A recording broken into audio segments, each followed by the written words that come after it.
हमारे जिला प्रमुख सम्मानीय हीरालाल जी और आपके विधानसभा के प्रत्याशी पूर्व विधायक उड़ला जी, भाई अजीत सिंह जी पूर्व जिला प्रमुख, और भाई शंकर जी जो हमारे प्रधान हैं, अजय बोर्रा जी हमारे पूर्व प्रत्याशी हैं, और सभी सम्मान्य साथियों, छोटे लाल जी जो हमारे पीसी के सदस्य हैं, हमारे बुजुर्गों, युवा साथियों, देखो हम आपसे अपील करने आए, आपसे निवेदन करने आए कि पिछली बार भी आपने दबा के वोट दिया था, इसी अथाई पे अपन एकत्रित हुए थे। अब महुआ विधानसभा ने करीब 18,500 से, उस टाइम मोदी जी की ऐसी हवा थी, उस टाइम 18,500 वोट बहुत ज्यादा थे।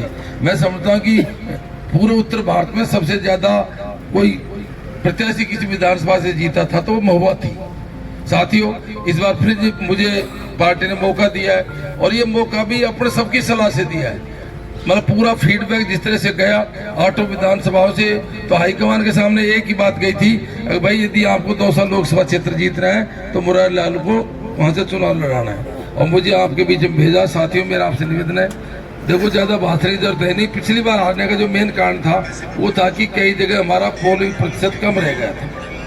उस दिन आखा तीत के मांडे थे, लोगों की भावना बहुत अच्छी थी, सब जगह ये था कि भाई 1.5-2 लाख से जीत रहे हैं, लेकिन पोलिंग परसेंटेज बीजेपी को हो गया था 65-70-75%, और हमारा पोलिंग परसेंटेज रह गया था 50%। इस वजह से हम 78,000 वोट से पीछे रह गए। मैंने हर जगह अपने भाषणों में बोला भी था, अब भैया एक बूथ में यदि 50 वोट कम पड़े तो 1800 बूथ थे उस टाइम, अब तो 1965 बूथ हो गए, तो 90,000 वोट बढ़ जाते हैं।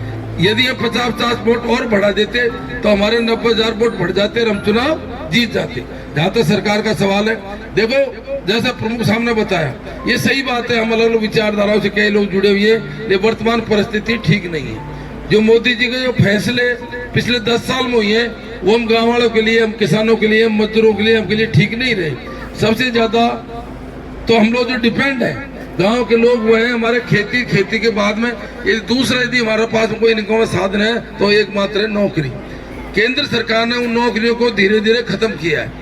हमारे जितने भी पब्लिक सेक्टर थे उनको धीरे धीरे प्राइवेटाइजेशन किया है। जैसा आप बता रहे थे कि एयरपोर्ट वहां जाइए, आप जयपुर हवाई अड्डे पे जाओ उसका संचालन अडानी का हाथ में, बॉम्बे एयरपोर्ट पे जाओ उसका संचालन अडानी का हाथ में, और भी बहुत से पब्लिक सेक्टर है, कोल इंडिया है, बेल इंडिया है, जितने भी इलेक्ट्रिक प्रोडक्शन की कंपनी है वो सब प्राइवेट सेक्टर को दी थी। इससे नुकसान हमको ये हुआ है कि हमारे लड़के बेरोजगार हो गए। साथियों, जो संविधान संशोधन की बात ये लोग कर रहे हैं, यदि संविधान में संशोधन हो गया और इनकी दोबारा सरकार तीसरी बार यदि सरकार आ गई, आम गारंटी से मान के चलो कि बड़े बड़े जो डिपार्टमेंट है रेलवे जैसे, उनको भी प्रायोरिटी बड़े बड़े लोग हैं इनको दे देंगे तो हमारे बच्चों की नौकरियां खत्म होगी। इसलिए आपको ये मौका है मोदी जी को सबक सिखाने का। यहाँ भी 4 माह से देखो, यहाँ भी 4 माह में इतना चेंज आया है। 4 माह पहले सरकार बनी थी इनकी, इन्होंने एक एक करके हमारी जन कल्याणकारी योजनाओं को कमजोर किया है या निरस्त किया है। विकास के जितने हमारे काम थे, जबरदस्त काम पिछली बार हुए थे, पूरे स्टेट के अंदर जबरदस्त काम हुए थे, उन कामों को भी धीरे धीरे उन्होंने बंद किया। यदि आप चाहते हो हमारे सारे काम चलते रहे, यदि आप चाहते हो कि हमारा संवैधानिक व्यवस्था है सब सुचारू रूप से चलती रहे, यदि आप चाहते हो कि संविधान में संशोधन नहीं हो, तो आपको सबको आने वाली 19 तारीख को दबा के और कांग्रेस के पक्ष में मतदान करो। जहाँ तक मेरा सवाल है, और प्रत्याशी हमारे सामने वाला है, देखो इससे ऊपर सबसे ऊपर बात है, मैं आपका पड़ोसी हूँ, जैसा उल्ला जी बता रहे थे, आप मेरे हो मैं आपको हूँ, मैं सैकड़ों आदमियों को जानता हूँ, आप मेरे को जानते हो। जो सामने प्रत्याशी आया है वो अपने लोकसभा का भी नहीं है, लूड़ियावास गांव बगरू विधानसभा में पड़ता है।